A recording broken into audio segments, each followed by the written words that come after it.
Yazid की पैदाइश 23 जुलाई 645 ईस्वी में हुई। उसकी माँ मैसून कल्बिया कबीला से थी। ये कबीला नया नया मुसलमान हुआ था। यजीद की पैदाइश के बाद उसकी माँ मैसून तलाक लेकर अपने कबीले में चली गई, जहाँ पर ईसाइयत को छोड़कर नए नए मुसलमान होने वालों में यजीद की परवरिश हुई। इसीलिए मसीहत की तालीमात से भरपूर यजीद की शख्सियत सब पर आया थी। बंदरों को पाल कर उनसे खेलना, शराब खोरी और शतरंज उसकी मसरूफियात का उजागर पहलू थे। इंतहाई मुखालफत के बावजूद यजीद 60 हिजरी में तख्त नशी हुआ। हुकूमत मिलते ही यजीद ने मदीना में मौजूद गवर्नर उतबा को खत लिखा कि हर सूरत अब्दुल्ला बिन जुबैर, अब्दुर्रहमान बिन अबी बकर, अब्दुल्ला बिन उमर और नवासे रसूल से हर सूरत मेरी बैत लो। लेकिन इन सब ने बैत से इनकार कर दिया। यजीद ने मदीने के गवर्नर को दूसरा खत लिखा तो गवर्नर मदीना हजरत इमाम हुसैन के पास हाजिर हुआ और बताया कि यजीद ने मुझे आपसे जबरदस्ती बैत लेने को कहा है। जब इमाम आली मकाम ने देखा कि मदीने में कत्लो गारत और फसाद बर्पा हो चुका है तो आपने हिजरत शुरू कर दी। अपने खानदान और कुछ असहाब के साथ आप पहले मक्का गए और फिर कूफा की तरफ रवाना हो गए। लेकिन 18,000 कूफियों ने हजरत इमाम हुसैन की बैत तोड़ दी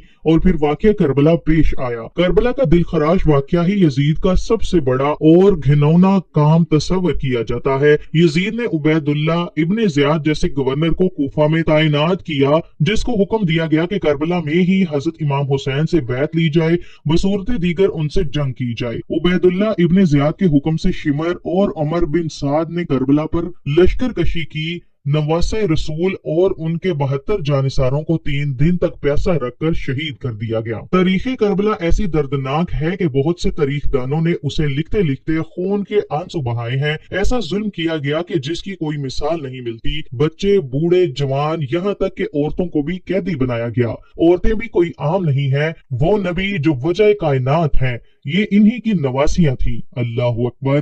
फिर यजीद के दरबार में जब इमाम हुसैन का सर मुबारक पेश किया गया तो उसमें आपका सर मुबारक तो उसने आपके सर मुबारक की भी तौहीन की और कुछ ऐसे अशार पढ़े कि बाज तारीखदान तो यजीद को फासिक व फाजिर होने के साथ साथ काफिर भी करार देते हैं। आखिर क्या वजह थी कि यजीद ने उबैदुल्ला इब्ने ज़ियाद, शिमर और उमर बिन साद को अहले बैत को शहीद करने की सजा क्यों न दी? क्यों वाकया करबला के बाद भी यजीद की मौत तक उबैदुल्ला इब्ने ज़ियाद कूफा और बसरा पर यजीद की तरफ से हुक्मरान रहा? ऐसी वाकयात के बावजूद भी इब्ने ज़ियाद जैसा शख्स अपनी मसनद पर बराजमान रहने की वजह यजीद के पास आखिर क्या थी? अब 63 हिजरी में मदीना के लोग यजीद की बैत तोड़ देते हैं तो यजीद की फौज मदीने पर हमला करती है, जिससे वाकया हुर्रा पेश आता है कि जिसमें 80 सहाबा इकराम, मुहाजिरीन और अंसार भी, 700 ताबईन और उसके अलावा 10,000 मुसलमानों को बेदर्दी से मदीना में शहीद किया गया। सही मुस्लिम अहादीस में जिनका लबलबाब ये है कि आप सल्लल्लाहु अलैहि वसल्लम ने फरमाया, जिसने अहले मदीना को डराया या अहले मदीना को धमकाया या मदीने वालों पर जुल्म किया,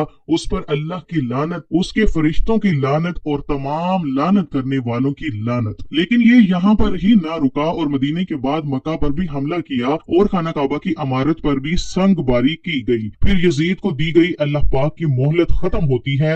अब इस जालिम, फासिक, फाजिर और शराबी की मौत आती है। उसकी मौत के मुतालिक 3 तरह की रवायात तारीखी कुतब में मिलती हैं। पहली रवायत तो ये है कि यजीद एक रोमी नस्ल की खूबसूरत लड़की के इश्क में मुब्तला हो गया था। यजीद ने उस लड़की को हासिल करने की हर मुमकिन कोशिश की, यहाँ तक कि उसके सारे खानदान को भी मरवा दिया, लेकिन फिर भी वो लड़की यजीद के हाथ न आ सकी। वो लड़की जब भी यजीद के दरबार में आती तो कसम उठाती कि मर तो सकती हूँ लेकिन तुम्हारी नहीं हो सकती। एक दिन लड़की के दिल में आया कि उससे अपने वालिदैन के कत्ल का बदला लेती हूँ। लड़की ने यजीद को रंगरलियां मनाने के लिए एक जंगल में अकेले बुलाया। वीराने में यजीद शराब पी पी कर मस्त हो गया। वो लड़की नीम अरिया लिबास पहनकर यजीद के सामने बैठ गई और वो शराब पीता रहा। जब लड़की ने देखा कि यजीद शराब में चूर हो चुका है तो उसको बिस्तर पर ले आई और फिर मस्तियां करते करते यजीद की शर्मगाह काटी और फिर गर्दन काट दी। कई दिन तक यजीद की लाश वहां जंगल में ही पड़ी रही, जिसको चील कौवों ने नोच खाया। ढूंढते ढूंढते यजीद की फौज वहां पहुंची तो फिर उन्होंने उसको दफनाया। यजीद की मौत की दूसरी रवायत روایت یہ ہے کہ 54 ہجری میں یزید ایک انتہائی موذی بیماری میں مبتلا ہوا جس سے اس کی آنتیں جل گئی تھی۔ وہ مچھلی کی طرح تڑپتا رہتا تھا، پیاس اس شدت سے لگتی تھی کہ وہ خود کو پانی کے تالاب میں گرا دیتا تھا، لیکن گلا اس قدر بند تھا کہ ایک گھونٹ پانی بھی حلق سے نہ اترتا تھا۔ اللہ اکبر۔ اسی حالت میں 3 دن رہنے کے بعد یزید کی موت ہو گئی۔ یزید کی موت کی تیسری روایت یہ ہے کہ چونکہ یزید بندر پالنے کا شوقین تھا تو اسی شوق نے اس کی جان لی۔ ایک دن یزید نے ایک بندر کو وحشی خچر پر بٹھا دیا اور خود اس کے پیچھے گھوڑا دوڑانے لگا۔ جنگل میں پہنچ کر گھوڑے نے نواسہ رسول کے قاتل کو اپنی پیٹھ سے گرا دیا اور یزید کا پاؤں گھوڑے کی رکاب میں پھنس گیا۔ وہ گھوڑا دوڑاتا رہا اور یزید زمین پہ گرتے گرتے اس کا سر ایک پتھر پہ جا ٹکرایا، لیکن وہ گھوڑا نہ رکا یہاں تک کہ اس کا پورا جسم پامال ہونے لگا۔ یزید کی فوج نے جب یزید کی لاش کو دیکھا تو وہ کہنے لگے حسین ابن علی کے خون کی یہی سزا ہے۔ یزید صرف 3 برس 6 ماہ تخت شرارت و خباثت کر کے 14 ربیع الاول 54 ہجری کو شام ملک شہر حمص کے علاقے حوارین میں 39 سال کی عمر میں مر گیا۔ آج بھی اس ملعون کی قبر دمشق میں نشان عبرت ہے۔ اللہ پاک ہم سب کو صحیح معنوں میں اور دکھاوے سے پاک نبی پاک اور ان کی آل سے محبت عطا فرمائے۔ ہم بھی نبی آخر الزماں حضرت محمد صلی اللہ علیہ وسلم اور اہل بیت پر اپنی جان، مال اور عزت قربان کرنے والوں میں شامل ہو جائیں۔ اے اللہ پاک ہماری دعائیں قبول فرما لے۔